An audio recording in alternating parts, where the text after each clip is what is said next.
जय मसीह की मसीह में मेरे प्यारे भाई और बहनों, मैं आपका भाई सूरज हमेशा की तरह एक बार फिर से आप सभी को सत्य की खोज में स्वागत करता हूं। तो चलिए हम शुरू करते हैं हमारे आज के बाइबल अध्ययन।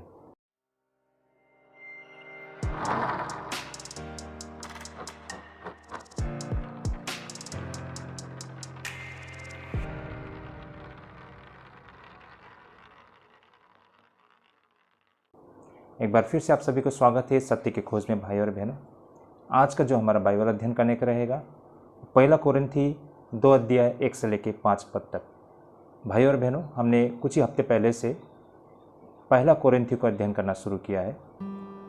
आप अगर हमारे प्लेलिस्ट देखते हैं तो हम मत्ती से लेकर अब हम पहला कोरिन्थी तक पहुंच चुके हैं अध्ययन करते हुए। तो हमारा पूरा कोशिश रहता है कि हम बिल्कुल chapter to chapter, verse to verse हम बाइबल अध्ययन करें विदाउट स्किप करके। तो भाई और बहनों, इससे पहले के जितने भी हमारे वीडियोस आपको अगर देखना हो तो आप हमारे प्लेलिस्ट से देख सकते हैं। तो आज का जो हमारा बाइबल अध्ययन होगा वो पहला कोरिन्थी 2 अध्याय 1 से लेके 5 पद तक में, और विषय कुछ इस प्रकार है भाई और बहनों, वचन और प्रचार में ज्ञान की लुभावने वाली बातें नहीं परंतु आत्मा और सामर्थ का प्रमाण हो। भाई और बहनों, काफ़ी रोचक विषय है ना। हम जब प्रचार करते हैं, हम मसीह के सुसंदेश को साझा करते हैं, तो उसमें क्या मीठी मीठी बातें है ना, लुभावने वाली बातें होती है, या उसमें कुछ सत्य और तथ्य होता है, उसमें कुछ प्रमाण होता है। ये प्रेरित पौलुस का अनुभव है जिससे आज हम बहुत कुछ सीख और समझ पाते हैं। यही कारण भाई और बहनों, अंत तक बने रहिएगा। चलिए हम शुरू करते हैं हमारे आज के अध्ययन। पहला कोरिन्थी 2 अध्याय 1 से लेकर 5 पद तक इस वचन को हम पहले पढ़ लेते हैं और इस पर हम अध्ययन करना शुरू करते हैं भाई और बहनों। तो आइए सबसे पहले हम वचन को पढ़ लेते हैं। तो वचन यहाँ पर इस प्रकार लिखा है भाई और बहनों, और हे भाइयों, जब मैं परमेश्वर का भेद सुनाता हुआ तुम्हारे पास आया तो वचन या ज्ञान की उत्तमता के साथ नहीं आया, क्योंकि मैंने यह ठान लिया था कि तुम्हारे बीच यीशु मसीह वरन क्रूस पर चढ़ाए हुए मसीह को छोड़ और किसी बात को न जानूं। और मैं निर्बलता और भय के साथ और बहुत थरथराता हुआ तुम्हारे साथ रहा, और मेरे वचन और मेरे प्रचार में ज्ञान की लुभावने वाली बातें नहीं परंतु आत्मा और सामर्थ का प्रमाण था, इसलिए कि तुम्हारा विश्वास मनुष्य के ज्ञान पर नहीं परंतु परमेश्वर के सामर्थ पर निर्भर हो। ओके, आमेन। प्रभु को धन्यवाद हो। काफ़ी रोचक विषय हैं भाई और बहनों। यहाँ पर प्रेरित पौलुस को वो समय, वो पल, वो दिन उसे याद आती है जब वो पहली बार कोरिन्थ में आया था। और भाई और बहनों, रोचक बात ये है कि इससे 3 बातें जुड़ी हुई है जिसे आगे हम समझने जा रहे हैं। लेकिन भाई और बहनों, हमेशा की तरह हम पहले इस पैसेज के शाब्दिक अर्थ को समझने का प्रयास करते हैं। जैसे कि हम सब जानते हैं भाई और बहनों, जब हम बाइबल पढ़ते हैं तो वहाँ से हम 2 चीज़ देख सकते हैं। पहले तो शाब्दिक अर्थ और उसके बाद उसके वास्तविक अर्थ। बाइबल में जो वचन लिखा है, अगर हम उसी तरह पढ़ते हैं तो भाई और बहनों, हम सच्चाई को, तथ्यों को हम समझ नहीं पाएंगे। पहले शुरू तो यहाँ पर जो लिखा है इसके शाब्दिक अर्थ क्या होता है, लिटरल मीनिंग, उसे हम समझने के लिए प्रयास करेंगे। उसके बाद उससे जुड़ी हुई जो तथ्य और सत्य है ना, जो इसके वास्तविक अर्थ है, मायने हैं, जो संदेश है, उसे हम समझने के लिए प्रयास करेंगे। तो भाई और बहनों, सबसे पहले हम वर्स टू वर्स इसके जो शाब्दिक अर्थ ना, लिटरल मीनिंग, उसे समझने के लिए प्रयास करेंगे। हमने पढ़ा था पहला कोरिन्थियों 2 अध्याय 1 से लेकर 5 पद तक। तो आइए सबसे पहले इस पैसेज के जो शाब्दिक अर्थ है उसे हम समझने के लिए प्रयास करते हैं। तो ये कुछ इस प्रकार है भाई और बहनों, जैसे कि सबसे पहले तो हमने 1 और 2 पद में प्रेरित पौलुस ईसाइयों को अपने भाई और बहन कहते हुए हम देख पाते हैं ना। जैसे कि आप लोग देखिए, पहला कोरिन्थी 2 अध्याय 1 और 2 पद में क्या कहा गया है, और हे भाइयों, जब मैं परमेश्वर का भेद सुनाता हुआ तुम्हारे पास आया तो वचन या ज्ञान की उत्तमता के साथ नहीं। देखिए भाई और बहनों, क्या कहा गया है, हे भाइयों। तो यहाँ पर प्रेरित पौलुस उन्हें एक मसीह भाई के रूप में, मसीह भाई बहन के संदर्भ में उन्हें संबोधित करते हैं भाई और बहनों। ऐसा क्यों है भाई और बहनों? सीधी सी बात है, क्योंकि सभी परमेश्वर के परिवार में है ना। जैसे कि हम सभी भी, हम एक दूसरे को भाई बहन कहते हैं। किस आधार पर कहते हैं? क्योंकि हम सभी मसीह ने जो कलवरी क्रूस में बहाया हुआ लहू द्वारा आप और हमें धोया गया है ना। मसीह के लहू के द्वारा हम सभी मसीह में एक हैं। हम आत्मिक रूप में हम एक दूसरे के भाई बहन की तरह है। और साथ ही प्रेरित पौलुस ने यहाँ पर निर्णय लेते हुए हमको दिखाई पड़ता है कि वो कोरिन्थ में वो केवल उन स्पष्ट शब्दों का प्रयोग करेंगे और उनका मूर्खतापूर्ण संदेश जो क्रूस पर यीशु के मृत्यु के विषय में होगी उसे बताएंगे। ये हमको प्रतीत होता है। आइए हम देख लेते हैं एक बार फिर से 2 पद को ना, 1 कोरिन्थी 2 अध्याय 2 पद। क्योंकि मैंने यह ठान लिया था कि तुम्हारे बीच यीशु मसीह वरन क्रूस पर चढ़ाए हुए मसीह को छोड़ और किसी बात को न जानूं। तो ये बात है यहाँ पर प्रेरित पौलुस बिल्कुल स्पष्ट करते हैं। ऐसा क्यों है, किस लिए हम बाकी आगे जाके इसको हम समझने के लिए प्रयास करेंगे। तो भाई और बहनों, इस निर्णय के 2 कारण हो सकते हैं। प्रेरित पौलुस का ऐसा कहने का इसके 2 कारण हो सकते हैं। जैसे कि प्रेरित पौलुस सबसे पहली बात तो वो एथेंस से आया था। वहाँ पर उन्होंने अपने संदेश को दर्शन शास्त्र का उपयोग करते हुए यूनानी लोगों को समझाया था। इस विषय में भाई और बहनों, प्रेरित के काम 17 अध्याय 22 से लेकर 34 पद में अगर आप देखते हैं तो आपको स्पष्ट होगा। Act chapter 17 verse 22 up to 34। लेकिन कुछ ही लोगों ने प्रभु यीशु मसीह को ग्रहण भी किया था।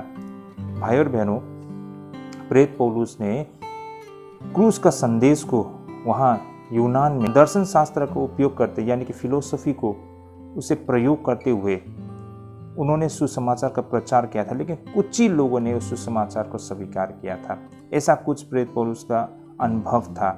आगे कुरिन्थ में कुछ लोग प्रेरित पौलुस के प्रचार के तरीके से निराश भी हो गए थे। उसकी बातें लोगों को व्यर्थ लगने लगे थे। भाई और बहनों, इस संदर्भ में 2 कोरिन्थी 10 अध्याय 10 पद अगर हम देखते हैं तो हमें यहाँ पर स्पष्ट होता है, जिसे लिखा है ना, क्योंकि कहते हैं कि उसकी पत्रियां तो गंभीर और प्रभावशाली है, परंतु जब देखते हैं तो वह देह का निर्बल और व्यक्तित्व में हल्का जान पड़ता है। कहने का तात्पर्य है ना, ऐसा कहते हैं कि उनकी पत्रियां तो गंभीर है, प्रभावशाली है, परंतु जब देखते हैं तो देह का निर्बल मतलब बहुत ही कमजोर और उसके व्यक्तित्व भी बिल्कुल हल्का लगता है, ऐसा कहा गया है ना। लेकिन भाई और बहनों, प्रेरित पौलुस जानता था कि चतुर शब्द उसके संदेश के बजाय वक्ता का ध्यान आकर्षित कर सकते हैं। ये भाई और बहनों, आज के समय में भी हम बहुत सारे ऐसे उपदेशकों में हमें दिखाई पड़ती है ना। भले ही वो बहुत ही मीठी मीठी बातें है ना, बहुत ही टेक्निकल वर्ड्स वो यूज़ करते हैं है ना, और ऐसे उसके मतलब बातों में मतलब ये जादू होता है कि मतलब लोगों को सुनते रहने के लिए दिल करता है। लेकिन दुख की बात ये है कि जब लोग सुन लेते हैं और जब बाहर निकलते हैं तो उनको कुछ भी याद नहीं रहता है ना। वो कुछ भी मतलब ऐसा सीख के नहीं जा पाते हैं। खाली मन लेके आए थे, खाली मन लेके वापस लौट जाते हैं। उन्होंने उपदेश तो सुना, उसका आनंद भी लिया, लेकिन भाई और बहनों, उसने सीखा कुछ भी नहीं। उसने वास्तव में कुछ भी प्राप्त नहीं किया। उसमें ठोस चीज़ कुछ भी नहीं था भाई और बहनों, है ना। इधर उधर की बातें बोलते हुए, नाचते हुए, गाते हुए, हंसते हुए, मतलब उन्होंने उपदेश तो सुन लिया। तो ये बहुत चीज़ हो रहा है। यही कारण भाई और बहनों, बहुत सारे विश्वासी लोग आज चर्च जाते हैं, उपदेश सुनते हैं, लेकिन जीवन में परिवर्तन नहीं दिखाई पड़ता है। वो चैलेंजिंग मतलब एक संदेश होता है ना उपदेशक से, वो नहीं मिल रहा है भाई और बहनों। एक प्रकार का एंटरटेन मात्र हो रहा है आज उपदेश के नाम पर। ये सब चीज़ें आज हमको दिखाई पड़ती हैं भाई और बहनों। शायद आप सभी लोग इन बातों को अनुभव कर पा रहे होंगे अगर आप हकीकत को, सच्चाई को देख पाते हैं तो। अब आगे हम 3 पद में देखते हैं। इससे पहले हमने 1 कोरिन्थी 1 और 2 पद को देखा था। अब हम देखते हैं 1 कोरिन्थी 2 अध्याय 3 पद को। क्या लिखा है भाई और बहनों यहाँ पर 3 पद में? और मैं निर्बलता और भय के साथ और बहुत थरथराता हुआ तुम्हारे साथ रहा। ऐसा प्रेरित पौलुस क्यों कहते हैं? इससे क्या मायने हो सकता है? आगे जाके हम इस पर गंभीर से चर्चा करेंगे भाई और बहनों। लेकिन यहाँ पर जो हम देख पाते हैं वो कहते हैं कि मैं निर्बलता और भय के साथ और बहुत थरथराता हुआ तुम्हारे साथ रहा। ऐसा प्रेरित पौलुस कहते हैं। भाई और बहनों, प्रेरित पौलुस कहते हैं कि वो कमज़ोर था। उसका आश्रय शायद शारीरिक कमजोरी से था। शायद हम में से ज़्यादातर लोग ये भली भांति जानते होंगे कि प्रेरित पौलुस को किसी तरह की एक समस्या थी, मतलब हेल्थ इशू उनसे था भाई और बहनों ना। उनके शरीर में कुछ कमजोरी थी, उनको समस्या था। और इसने उसे शायद बहुत सारा कष्ट भी पहुंचाया होगा। इस विषय पर हम भाई और बहनों 2 कुरिन्थी 12:7 पद में अगर हम देखते हैं तो हमें कुछ जानकारी मिलती है, जैसे लिखा है ना, और इसलिए कि मैं प्रकाशों की बहुतायत से फूल न जाऊं, मेरे शरीर में एक कांटा चुभाया गया, अर्थात शैतान का एक दूत कि मुझे घूसे मारे ताकि मैं फूल न जाऊं। भाई और बहनों, यहाँ पर प्रेरित पौलुस जो बातें बता रहे हैं, इन चीज़ों को मैंने भी अपने व्यक्तिगत जीवन में अनुभव किया है। मेरा कहने का तात्पर्य बहुत समय पर ऐसा होता है ना कि परमेश्वर जो भी हमारे लिए करता है वो हमारे भलाई के लिए होता है। भाई और बहनों, यहाँ पर जो प्रेरित पौलुस कह रहे हैं, इन बातों को मैं नहीं जानता हूँ कि आप लोगों ने किस तरह समझा है या फिर किस तरह अनुभव किया है, लेकिन मैंने अपने व्यक्तिगत जीवन में इन सारी चीज़ों का अनुभव किया है और मैंने देखा है। भाई और बहनों, मेरा कहने का तात्पर्य, परमेश्वर जो भी करता है हमारे लिए वो हमारे बेहतरी के लिए होता है ना, हमारे भलाई के लिए होता है। बहुत समय पर हम रिग्रेट करते हैं ना, अफसोस करते हैं कि मेरे साथ ऐसा क्यों, लेकिन वास्तव में देखा जाए तो ये हमारे लिए भलाई के लिए होता है। मान लीजिए उदाहरण के लिए, मैंने ऐसे बहुत सारे उदाहरण, क्या मैंने ये फैक्ट है, मैंने ऐसे बहुत सारे लोगों को देखा है, वो वास्तव में पढ़ा लिखा व्यक्ति नहीं है, लेकिन बहुत ही मतलब इंटेलिजेंट ना, बहुत ही बुद्धिमानी, सतर्क व्यक्ति, बहुत ही समझदार व्यक्ति। अब यहाँ पर हमारा मन में ख्याल आता है, या फिर उसके मन में भी ख्याल आता हो, है ना, हम सबके मन में ये आता है कि अगर ये व्यक्ति क्वालिफाइड व्यक्ति होता ना, हाईली मतलब एडुकेटेड होता, मतलब आई मीन अगर उसने अच्छा मतलब पढ़ाई लिखाई किया होता, उसको पढ़ने का अवसर मिला होता, या फिर पढ़ाई लिखाई किया होता, या फिर उसके पास बहुत अच्छा डिग्री होता, है ना, तो शायद ये व्यक्ति और कितना ज़बरदस्त होना था, ऐसा हमारा मन में आता है।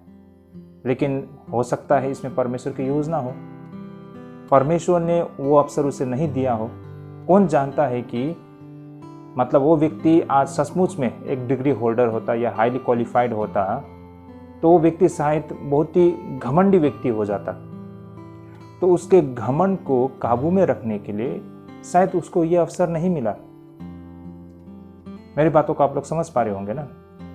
ऐसे बहुत सारे लोग होते हैं, मैंने देखा है, एक व्यक्ति बहुत बड़ी बड़ी बातें क्या करते हैं, सब पर रोब झाड़ते हैं, लेकिन वास्तव में भाई और बहनों उसके पास ऐसा कुछ भी नहीं है जो इतना वो घमंड करे, है ना।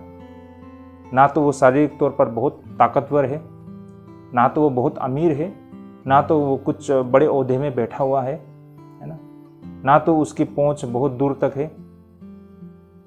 मतलब कहीं से भी वो व्यक्ति मतलब इतना ताकतवर शक्तिशाली नहीं दिखता है, लेकिन फिर भी गांव समाज में वो सब पर रोब झाड़ते हैं। तो भाई और बहनों, आज वो व्यक्ति इतना रोब झाड़ता है, लेकिन वो हकीकत में वो कुछ भी नहीं है। ऐसा क्यों है? शायद परमेश्वर ने उसको ऐसा ही बनाया है। कौन जानता है, अगर ये व्यक्ति अमीर होता, है ना, या फिर हाईली क्वालिफाइड किसी ऊंचे स्थान पर ये बैठा होता, तो ये क्या कर बैठते। कुछ ना होते हुए भी वो इतना मतलब अपने आप को मतलब लोगों पर वो रोब झाड़ता है ना। अगर सचमुच में कुछ होता, अमीर होता, या फिर कुछ पॉलिटिशियन होता, या फिर वो कोई बड़े अधिकारी होता, तो फिर वो क्या क्या करते होंगे, है ना।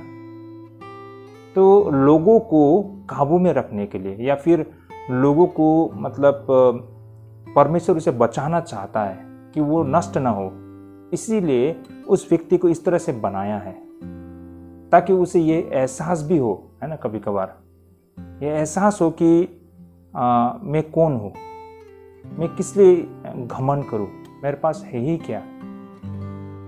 तो एग्जैक्टली कुछ ऐसा ही अनुभव यहाँ पर प्रेरित पौलुस का भी हमें दिखाई पड़ता है। जब वो कहते हैं ये बातें ना, तो इसके पीछे कहने का मतलब शायद यही कुछ ऐसा हो, मुझे ऐसा महसूस होता है भाई और बहनों।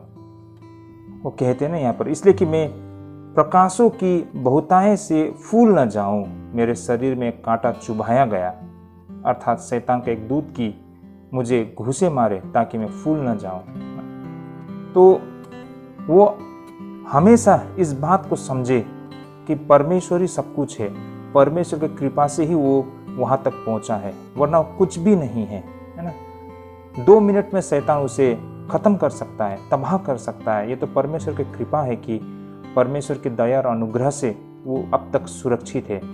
इन बातों को वो एहसास होने के लिए शायद उसके शरीर में ये कष्ट, ये बीमारी होगी, ये बात को हमें समझना होगा। तो भले ही वो शारीरिक रूप से कमजोर हो, लेकिन वो उसकी भलाई के लिए हो सकता है। मेरे को कुछ इस तरह समझ में आता है। वैसे प्रेरित पौलुस को कभी अपनी सुरक्षा का डर नहीं था। वो अपने काम को अच्छी तरह से अंजाम देने के लिए उत्सुक रहते थे। उसने संभवतः कोरिन्थ जैसे शहर में सुसमाचार का प्रचार करने के विशाल कार्य के विषय में सोचा भी हो, क्योंकि यहाँ पर कई देशों के लोग आया करते थे और यहाँ पर अनेक प्रकार के देवताओं को पूजा करते थे, और इस शहर में रहने वाले के बुरे व्यवहार के विषय में सभी जानते थे। इन सभी समस्याओं के विषय में सोचकर प्रेरित पौलुस कांप उठे होंगे, जैसे कि हमने पहला कोरिन्थी 2:3 में देखा था ना। और मैं निर्बलता और भय के साथ और बहुत थरथराता हुआ तुम्हारे साथ रहा। कहने का तात्पर्य भाई और बहनों, जब वो एथेंस से कोरिन्थ में आया, कोरिन्थ में जब उसने सुसमाचार के कार्य को करने के लिए उसने ये निश्चय लिया ना और निर्णय किया, लेकिन उसका ये समझ भी था ना, ये बातें वो भली भांति जानता था, क्योंकि कोरिन्थ एक ऐसा जगह था जहाँ पर विश्व के हर प्रकार के लोग आया करते थे। वहाँ पर ऐसे ऐसे लोग होते थे जो अनेक प्रकार के देवी देवताओं को पूजा करते थे। और सबसे बड़ी बात, कोरिन्थ के लोग बहुत ही कह सकते हैं बुरे लोग थे ना, बहुत ही दुष्ट व्यवहार रखने वाले लोग होते थे। तो भाई और बहनों, ऐसे लोगों का सामना करना कोई आसान बात नहीं है।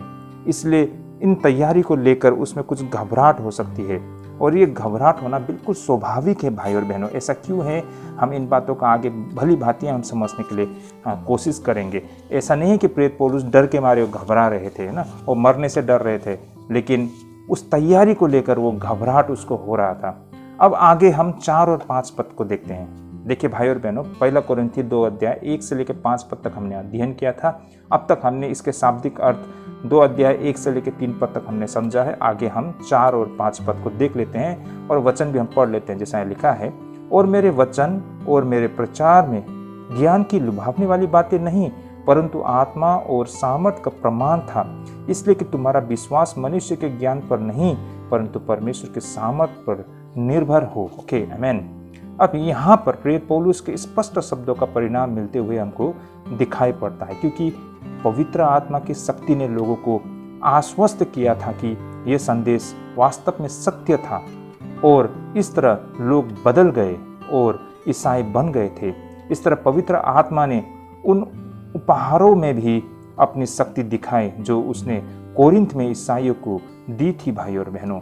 तो इस तरह जो सुसमाचार का कार्य का प्रतिफल हमें कोरिन्थ के मंडली या कोरिन्थ शहर में दिखाई दे रही थी।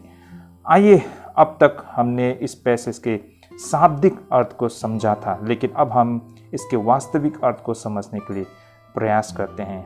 भाई और बहनों, वास्तव में प्रेरित पौलुस उस समय को याद करते हैं, जैसा हमने बिल्कुल शुरुआत में कहा ना।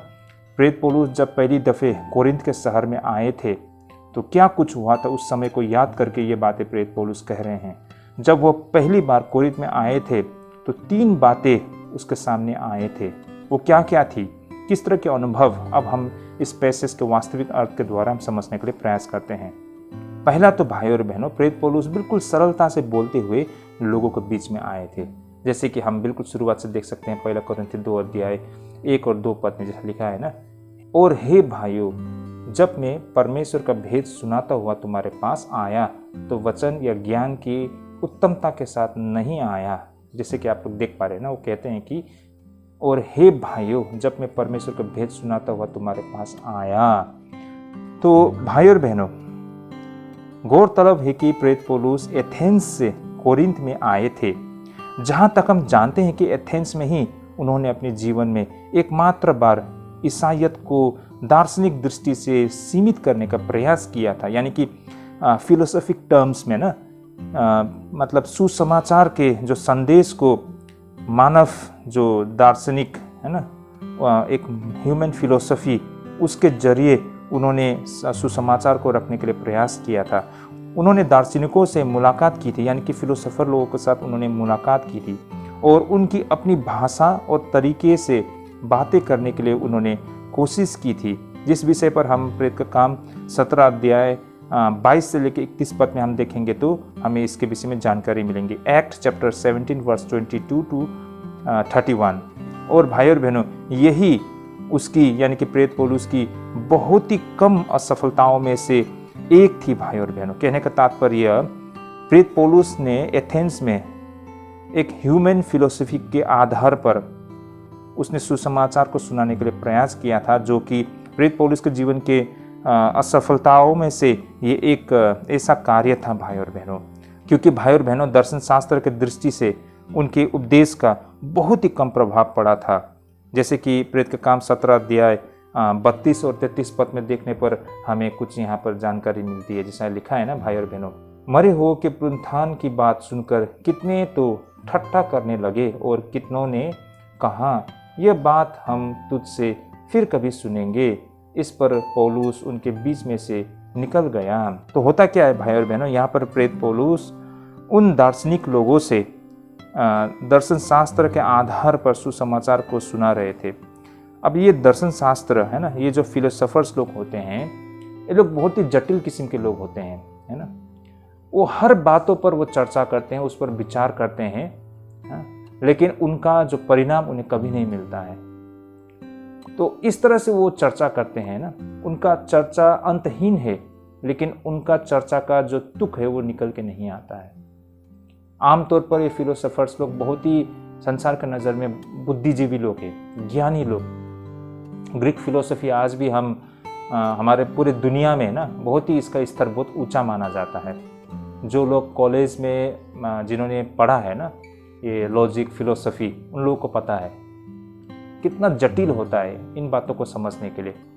एनीवे, ये सारे लोग एक ह्यूमन फिलोसफी है भाई और बहनों, और ऐसे फिलोसोफर लोगों को बहुत ही बुद्धिजीवी ज्ञानी लोग माना जाता है इस संसार में। लेकिन भाई और बहनों, ये बुद्धिजीवी लोग, ये ज्ञानी लोग जो क्रूस के सुसमाचार को वो लोग कभी समझ नहीं पाएंगे। उस पर बहुत चर्चा करेंगे, है ना, बहुत बहस करेंगे, लेकिन कभी उसे एक्सेप्ट नहीं करेंगे। ये हकीकत है। ये एक ऐसा हकीकत है कि आमतौर पर देखा जाए तो जो बुद्धिमान, जो कह सकते हैं ना संसार के बहुत ही बुद्धिमान, ज्ञानी, पढ़े लिखे ऐसे लोग, सही मायने में ऐसे लोगों ने कभी भी सुसमाचार को स्वीकार नहीं किया है। क्योंकि ये लोग सच्चाई को, सत्य को, क्रूस की कथा को इस दिमाग से ढूंढते हैं, है ना, इस दिमाग से समझने के लिए कोशिश करता है। लेकिन जो साधारण व्यक्ति लोग होते हैं वो दिल से सुसमाचार को समझने के लिए प्रयास करते हैं, दिल से परमेश्वर को ढूंढते हैं, इसलिए वो देख भी पाते और समझ भी पाते हैं। ये बहुत बड़ा फर्क है भाई और बहनों। यही कारण दुनिया में आप कहीं भी जाएं, बहुत ही थोड़े लोग होते हैं जो सो कॉल्ड, जो अपने आप को बहुत ही बुद्धिजीवी, है ना, समझदार कहने वाले लोग, जो सुसमाचार को एक्सेप्ट करने वाले लोग। दुनिया में देखिए, इतिहास में देखिए, जो बड़े बड़े साइंटिस्ट लोग होते हैं ना, बड़े बड़े जो रिसर्चर्स लोग होते हैं, वो अध्ययन तो करते हैं, है ना, उन्होंने ज़बरदस्त अध्ययन किया है, लेकिन कभी भी उसे एक्सेप्ट नहीं किया है भाई और बहनों। वो कभी कर भी नहीं पाएंगे, क्योंकि वो अपने दिमाग और अपने बुद्धि पर भरोसा करते हैं। और यही मिस्टेक यहाँ पर प्रेरित पौलुस ने भी एक बार किया था एथेंस में, है ना। उन लोगों के साथ बहस की थी, उन्हीं की भाषा में, उन्हीं के तरीके में, यानी कि फिलोसफी ना, फिलोसफी को आधार बनाते हुए, उन्हीं की फिलोसफी को यूज़ करते हुए उनके साथ बहस की थी, उनके साथ चर्चा की थी, उनको उन्हीं की भाषा में समझाने के लिए प्रयास किया था, लेकिन बिल्कुल वो असफल रहे थे। यही कारण ऐसा प्रतीत होता है कि उसने खुद से कहा हो, अब फिर कभी नहीं, बल्कि अब से मैं यीशु मसीह की कहानी को पूरी सादगी से बताऊंगा। मैं फिर कभी इसे मानवीय श्रेणियों से लपेटने की कोशिश नहीं करूंगा।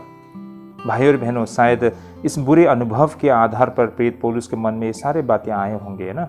उन्होंने कह दिया होगा अपने आप को, अब फिर कभी नहीं ना, कभी भी इस तरीके से मैं सुसमाचार का प्रचार नहीं करूंगा। यह सच है कि प्रभु यीशु मसीह के जीवन की अलकृत कहानी में लोगों के दिलों को हिलाने की अनोखी शक्ति होती है। भाई और बहनों, इसे हम इस तरह समझ सकते हैं। डॉक्टर जेम्स स्टीवर्ट ना एक उदाहरण उद्धृत करते हुए वो कहते हैं, और यह इस प्रकार था भाई और बहनों। जब ईसाई मिशनरी लोग, है ना भाई और बहनों, एक बार जब ईसाई मिशनरी लोग फ्रेंक्स के राजा क्लोविस के द्वार पर आए, तो उन्होंने क्रूस की कहानी को उस राजा को सुनाया, और जैसे ही उन्होंने क्रूस की कहानी को बताकर खत्म किया, उस बूढ़े राजा का हाथ उसकी तलवार की मुठ पर लगा दिया। भाई और बहन, मेरी बातों को समझ पा रहे होंगे। एक बार ये जो ईसाई मिशनरी लोग थे, फ्रेंक्स के राजा क्लोविस के दरबार पर पहुंचे, और उन्होंने एक बूढ़े राजा को क्रूस की कहानी को सुनाया। जैसे ही उस राजा ने उस क्रूस की कथा सुनना मतलब हो गया, जब उन्होंने उस क्रूस की कथा को सुन लिया, तब वो बूढ़े राजा आक्रोश से भरकर अपने हाथों को अपने तलवार के मुठ में रख दिया। कारण बहुत ही आक्रोशित हो गए और उन्होंने कहा कि अगर मैं और मेरे सिपाही वहाँ होते तो हमने कलवरी पर धावा बोल दिया होता और उसे उसके दुश्मनों से बचा लिया होता। कहने का तात्पर्य मतलब वो बूढ़े राजा इतने आक्रोश हो गए कि मतलब उन्होंने देखा जब इस कहानी को सुनकर, और उसने पाया कि यीशु मसीह के साथ बहुत ही अन्याय हुआ है ना, बहुत ही बुरा सलूक उन्होंने यीशु मसीह के साथ किया। तो इस कहानी को सुनकर वो रह न पाए और उतने मतलब वो भावुक हो गए, उतने मतलब वो आक्रोश में आ गए और उन्होंने कहा कि उस समय उस स्थान पर अगर मैं होता तो मैं और मेरे सिपाही मिलकर कलवरी पर उन रोमी सिपाहियों पर हमला करके उस प्रभु यीशु मसीह को क्रूस से हमने बचा लिया होता। मतलब तो कहने का मतलब इस क्रूस की कथा ने राजा के दिल को छू लिया था। भाई और बहनों, जब हम सामान्य और गैर तकनीकी लोगों से संपर्क करते हैं तो एक जलवन तथ्यात्मक तस्वीर को पेश करने पर एक शक्ति को देख पाते हैं जो कि एक करीबी तर्क में नहीं दिखाई पड़ती है। भाई और बहनों, अधिकांश लोगों के लिए मनुष्य के अंतरतम का रास्ता उसके दिमाग से नहीं बल्कि उसके दिल से होकर गुजरता है। यही बातों को मैंने कुछ देर पहले भी कहा था ना भाई और बहनों। हम किसी को ज्ञान और बुद्धि के आधार पर, इस संसार के बुद्धि के आधार पर किसी को हम सुसमाचार सुनाने के लिए कोशिश करते हैं ना, फेल हो जाते हैं भाई और बहनों। और या फिर कोई व्यक्ति भी सुसमाचार को अपने ज्ञान के आधार पर समझने के लिए कोशिश करता है, अपने बुद्धि के आधार पर, तो भाई और बहनों वो कभी उसको समझ नहीं पाएंगे और कभी वो देख नहीं पाएंगे, कभी वो एक्सेप्ट भी नहीं करेंगे। लेकिन जो कोई दिल से उसे समझाने के लिए कोशिश करेगा बिल्कुल सरल तरीके से, और जो कोई सुनने वाला भी इसे दिल से सुनते हैं ना, उनके मन को छू लेते हैं। ये बिल्कुल साफ है भाई और बहनों। किसी भी युग में चला जाए, किसी भी देश में चला जाए, किसी भी जाति के बीच में चले जाए ना, आपको यही दो प्रकार के लोग आपको दिखाई पड़ेगा। और जिन्होंने भी सुसमाचार को स्वीकार किया है, आमतौर पर ऐसे लोग, चाहे अमीर हो गरीब हो कोई भी हो, दिल से उन्होंने सुना है और यही कारण वो दिल से उसको एक्सेप्ट भी कर पाए हैं। और सुनाने वाले लोग भी ये मत सोचिए कि मैं संसार के इस बुद्धि को आधार बनाकर सुसमाचार को उसे सुनाने के लिए कोशिश करूंगा, क्योंकि सुनने वाले लोग भी इसी तरह सुनेंगे और इसे एक मतलब एक सामान्य किसी धर्म की कथावाचक की तरह वो ले लेंगे, है ना। उसके नज़र में ईसाईयत भी एक धर्म है, जिस तरह बौद्ध धर्म, हिंदू धर्म, मुसलमान, जैन, सिख, उसी तरह ईसाईयत भी एक धर्म है जिसका एक मतलब हर धर्म का एक शुरू करने वाला एक बहुत ही महान व्यक्ति है ना, और उसका फॉलोअर्स लोग कुछ है जिसे ईसाई कहा जाता है या हिंदू कहा जाता है। इसी तरह से वो लेते हैं, वो समझने के लिए प्रयास करते हैं, वो समझ भी पाते हैं, लेकिन वो इंसानी मतलब ज्ञान के आधार पर उनके लिए सभी धर्म बराबर होते हैं, है ना। और इसे मतलब वो बहुत ही हल्के तरीके से लेते, कभी भी वो एक्सेप्ट नहीं कर पाएंगे, उसे स्वीकार नहीं कर पाएंगे। इनफैक्ट ये बहुत ही दुख की बात है कि कुछ पास्टर्स लोग भी ऐसे ही होते हैं, है ना। जब वो थियोलॉजी स्टडीज करते हैं ना, थियोलॉजी पढ़ने के समय में परमेश्वर के कार्य को, है ना, एक संसार के जो मतलब जो समझ और ज्ञान है उसी नज़रिया से वो देखते हैं। बेशक वो आगे जाके थियोलॉजी कंप्लीट भी कर लेता है, आगे जाके उसको ऑर्डिनेशन भी कर दिया जाता है और किसी चर्च के पास्टर भी बन जाते हैं, फिर भी सही मायने में उसने अभी तक दिल से सुसमाचार को उसने एक्सेप्ट नहीं कर पाया है। इसलिए उसके सेवकाई भी देखिए भाई और बहनों, उसमें सामर्थ्य आपको नहीं दिखाई देगा भाई और बहनों, है ना। टेक्निकल बातें वो प्रचार जब करता है ना, एकदम टेक्निकल होता है वो, लेकिन सुनने वाले को इससे कुछ फायदा नहीं पहुंचता है। मैंने देखा है हाईली मतलब क्वालिफाइड पास्टर्स लोग, एक चलन अभी चल रहा है ना, जो पहले ऐसा होता था, पास्टर्स लोग आमतौर पर बीटीएच करते थे। हमारे समय में हमने देखा जो शुरुआती दौर में, हमारे समय से उससे पहले तो वो भी नहीं होता था, लेकिन हमारे समय में मतलब पास्टर के लिए एक सामान्य एक डिग्री जो होता था बीटीएच, बैचलर ऑफ थियोलॉजी। तब आगे जाके क्या हो गया कि बीडी, एक मिनिमम डिग्री उसका BA और BD ये 2 डिग्री होना ज़रूरी है। जैसे ही वो BA BD करके आ जाता है, कुछ साल बाद में वो चर्च को बोलना शुरू कर देता है कि हमको MTH करना है, ठीक है। फिर चर्च उसको भेजते हैं पढ़ने के लिए, 2-3 साल बाद में वो MTH करके आ जाते हैं। उसके बाद फिर कुछ साल बाद वो बोलते हैं कि मेरे को PhD करना है ना, थियोलॉजी में वो डॉक्टरेट करके आ जाते हैं।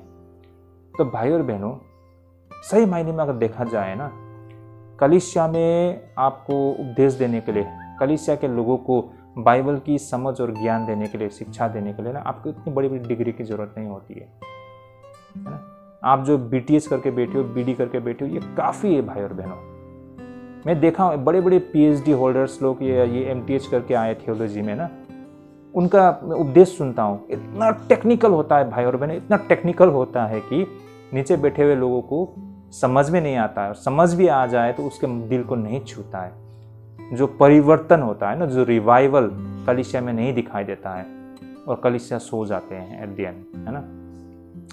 इतने पढ़े लिखे पास्टर से वो उपदेश सुन रहे हैं, लेकिन कलीसिया सो रहा है। ऐसा क्यों है?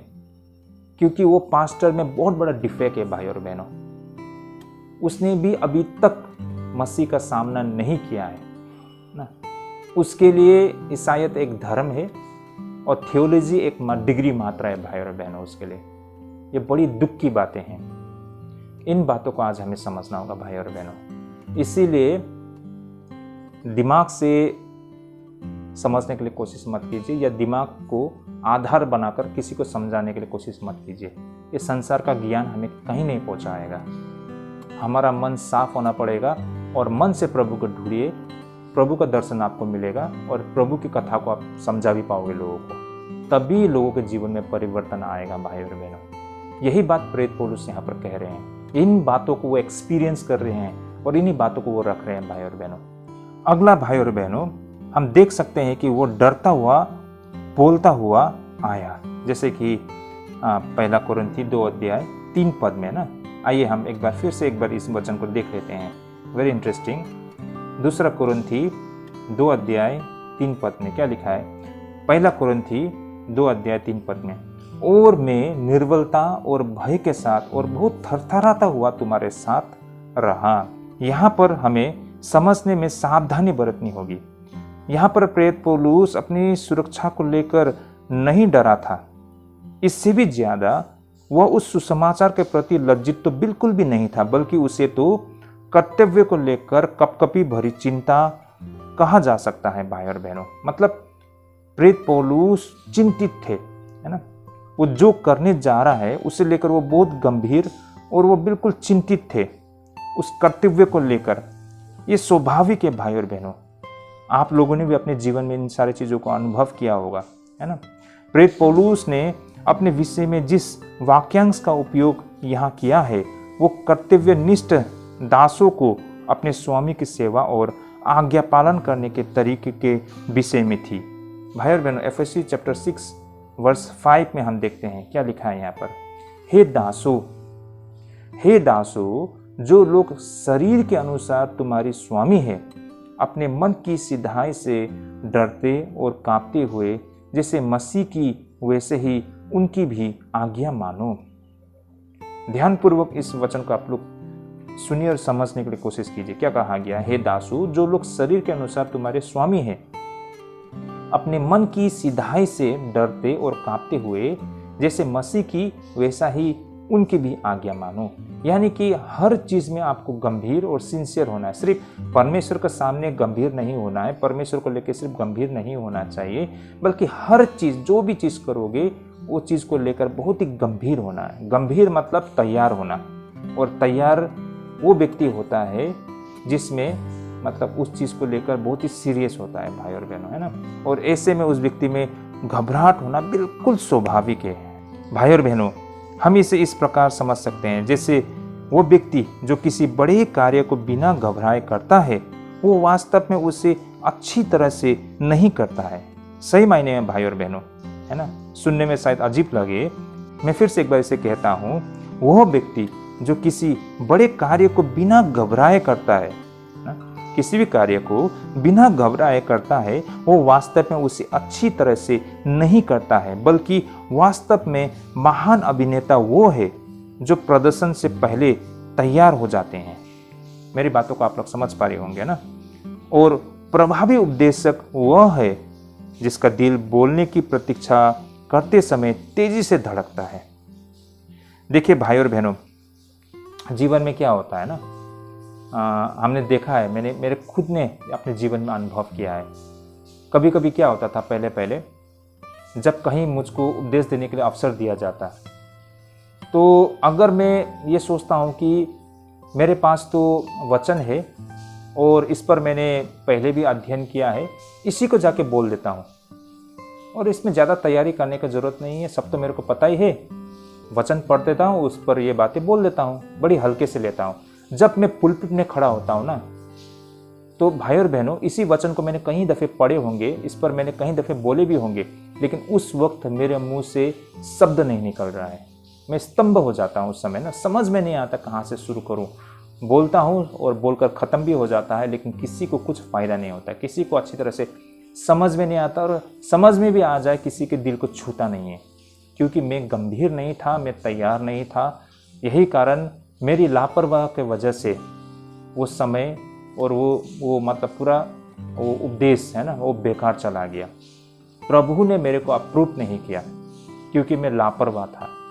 लेकिन जब कभी भी हो सकता है ये साधारण कार्यक्रम हो, मान लीजिए किसी के जन्मदिन में मुझे प्रार्थना करने के लिए बुलाया गया और मैं वहाँ गया, और जाने से पहले मैंने वचन ढूंढा, प्रार्थना की, वचन को पढ़ा, समझा, उस पर मैंने मतलब पूरा तैयारी किया, और जब मैं उपदेश देने के लिए वहाँ खड़ा हुआ तो भाई और बहनों, जितने सुनने वाले लोग हैं ना, मतलब इतने आनंदित थे क्योंकि मैंने तैयारी किया था और प्रभु मुझसे खुश थे। मैं गंभीर था, मैंने लापरवाह नहीं किया वचन को लेकर, अपने कर्तव्य को लेकर। यही कारण भाई और बहनों, आज के डेट में कभी भी मेरे को कहीं भी बोलना होता है, भले ही वो बहुत साधारण सा एकदम छोटा सा कार्यक्रम हो, किसी के जन्मदिन में बोलना हो, इतने मतलब साधारण कार्यक्रम में भी मैं जाने से पहले 2-3 घंटे में बैठकर उस पर अध्ययन करता हूँ, क्योंकि ये मेरा कर्तव्य है, ये जिम्मेदारी है जिसे मुझे निभाना होता है, इससे लेकर मुझे गंभीर होना होता है। और बेशक ये प्रोसेस में घबराहट होना है, बिल्कुल स्वाभाविक है ना। ऐसा नहीं है कि जीवन में आपने कई दफ़े बोल दिए हैं अब आपको घबराहट नहीं होता, ऐसा नहीं है। जितने बार आप खड़े होते हैं उतने बार आपको घबराहट होती है, और ये अच्छा है। इसका मतलब है कि आप गंभीर हो और आपने तैयारी किया है, और आप जो बोलोगे इसमें प्रभु मतलब खुश है, प्रभु का अप्रूवल है, और इससे लोगों को फायदा पहुंचेगी। ये एक प्रमाण है भाई और बहनों। घबराहट होना बुरी बात नहीं है, घबराहट का मतलब है आप तैयार हो। और जो बिंदास होते हैं ना, जो सोचते हैं कुछ नहीं बोल देंगे खड़े होकर, भाई और बहनों, ना तो उसका कुछ फ़ायदा होता है ना सुनने वाले का, है ना। और सबसे बड़ी बात तो उसने बहुत सारे लोगों का समय को बर्बाद किया है। इसलिए मैं तो बोलता हूँ भाई और बहनों, अगर आपको पुलपिट में खड़ा होकर उपदेश देने का अवसर मिला है तो किसी का समय बर्बाद मत करो, अपने खुद का समय भी और सुनने वाले के समय भी बर्बाद मत करो। लोगों ने समय निकाल के आया है तो उनको फ़ायदा पहुंचना चाहिए, इतना लापरवाह मत बनो, है ना। इससे बहुत नुकसान होगा और भविष्य में आपको शायद अवसर न मिले जो अवसर आज आपको मिला है। तो यही कारण प्रेरित पौलुस जो बोल रहे हैं, वो घबरा रहे हैं ना, वो एक अच्छा संकेत है, वो गंभीर है। इस आधार पर ये बातें वो कह रहे हैं। मेरी बातों को आप लोग समझ पा रहे होंगे भाई और बहनों। यही कारण भाई और बहनों, जिस व्यक्ति को किसी भी कार्य में घबराहट नहीं होती है, न तनाव, वह कुशल प्रदर्शन तो कर सकता है, लेकिन वो व्यक्ति ही मात्र ऐसा प्रभाव पैदा कर सकता है जिसे अकेले कलात्मकता कभी हासिल नहीं कर सकता है। भाई और बहनों, भले ही आप सामान्य इंसान हो, ये मेरा खुद का जीवन का अनुभव है ना। मैं भी एक सामान्य इंसान हूँ, लेकिन मैं जो उपदेश लेके खड़ा होता हूँ ना, लोगों को समझ में आता है, लोग आनंदित होते हैं। लेकिन दूसरे ही पल एक बड़े बड़े पास्टर्स लोग, बहुत ही अनुभवी पास्टर्स लोग जब खड़े होते हैं ना, लोगों को नींद आता है, क्योंकि वो पास्टर वो तैयारी करके नहीं आता है। लेकिन आप भले ही एक सामान्य इंसान हो सकते हो, है ना, लेकिन आप तैयार हो तो बड़े से बड़े जो डिग्री होल्डर लेके बैठे होते हैं ना, उसको भी आप पीछे छोड़ सकते हो। परमेश्वर हमारा मन को देखता है, इन बातों को हमें हमेशा समझना होगा। अब आखिर में वो केवल शब्दों के साथ नहीं बल्कि परिणाम को लेकर आया था, जो बातें हमको पहला कोरिन्थी 2 अध्याय 4 और 5 पद में मिलता है। भाई और बहनों, 4 और 5 पद, आइए इसे हम देख लेते हैं। जैसा लिखा है, और मेरे वचन और मेरे प्रचार में ज्ञान की लुभावने वाली बातें नहीं परंतु आत्मा और सामर्थ का प्रमाण था, इसलिए कि तुम्हारा विश्वास मनुष्य के ज्ञान पर नहीं परंतु परमेश्वर के सामर्थ पर निर्भर हो। ओके, आमेन। प्रभु को धन्यवाद हो। यहाँ पर भाई और बहनों, प्रेरित पौलुस के उपदेश का परिणाम ये हुआ कि चीजें होने लगी। उनका कहना है कि उनके उपदेश को आत्मा और शक्ति द्वारा निर्विवाद रूप से सत्य साबित किया गया था।